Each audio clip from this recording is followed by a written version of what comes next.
Hello, very big fish here, and as you probably do not know, I am a father. And being a father is a lovely but very difficult job, but you can't help but think that you've been in that position before. And if you're like me, when you were maybe not 7 months old, but when you were a child you used to play video games a hell of a lot more than you do now. It got me thinking, there's a lot of good games out there that I should probably replay. Zombie apocalypse.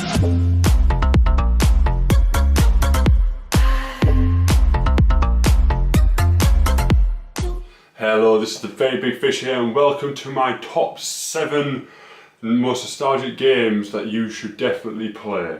We're going to kick it straight off with number 7, which is Action Man Operation Extreme. What a fucking game. This game was amazing. This game follows Action Man as you go through several missions, to which there probably is a story, fighting some of his most notorious and dangerous villains. Yes, Action Man. You know, the action figure, which is basically the boys' version of Barbie. Let me say one thing, this game is class. It was then and it still is now. The gameplay still holds up even if the graphics don't.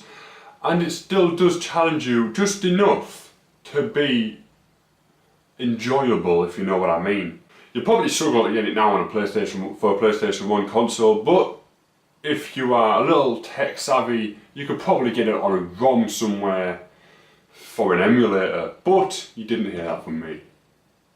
Coming in at number 6 is the original Tomb Raider of the PlayStation 1. Another fantastic game. You played as Tomb Raider, Lara Croft, in this mission where I again can't remember the story very well. It's been a long time since I played it. I did briefly mention it in my top 7 Wii games before you buy the Switch, because it got remastered for the PlayStation 2 and the Nintendo Wii. It probably had a remaster for the Xbox, the original Xbox, but I'm not 100% sure on that front. This game was awesome. You got to trap the guy in the fridge, you got to jump around the mansion as a tutorial mission, which was the best tutorial mission ever made.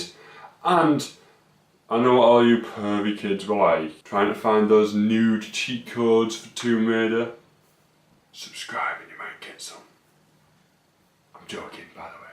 But if you play this game again, it'll take you right back to when you had to ask your friends and your family about parts where you were stuck because you did not know what you were supposed to do next. This game was challenging. The controls compared to now, they were a bit weird, but once you start playing it, you pick them up pretty easily. And don't forget, you had that one-shot kill shotgun that killed that massive dinosaur in one shot. And I always got scared of the cave on the first mission.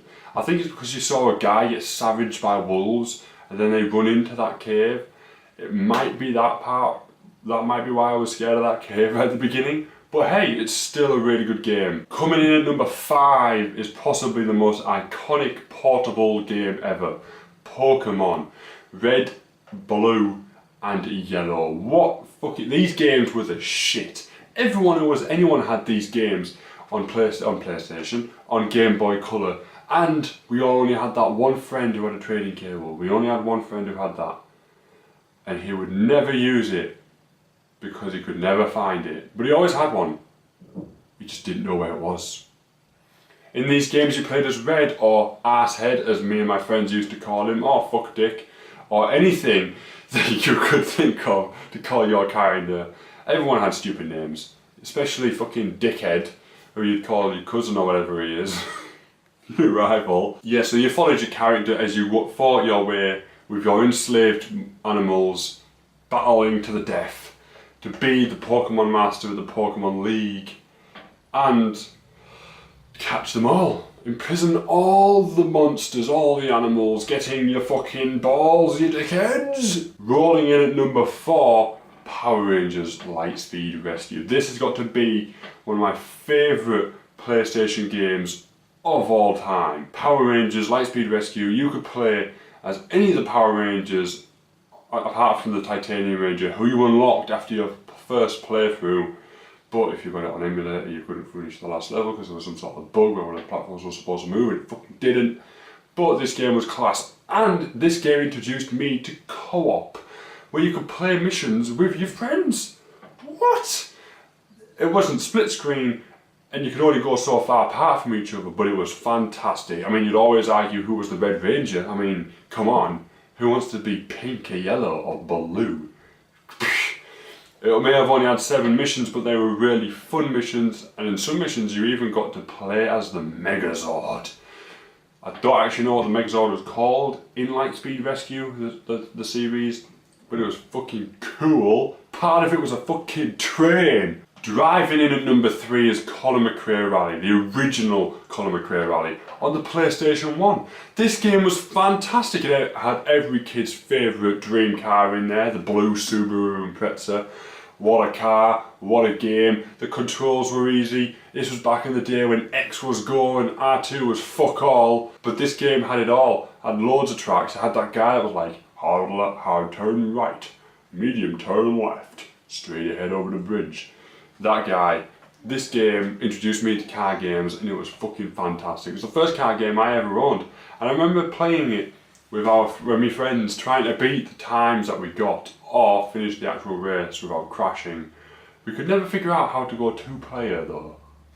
You probably could, but I'm not 100% sure on how to do it. But still, this game was amazing and you only played well when somebody wasn't watching. Why? You could never play on this game and not crash when somebody was watching. I don't know why. It was probably one of them games for when you're like, yeah, I'm mint at this game, and you crash into the first fence you see and they're like, fuck off mate, you shit. Playing in at number 2 is Toy Story 2.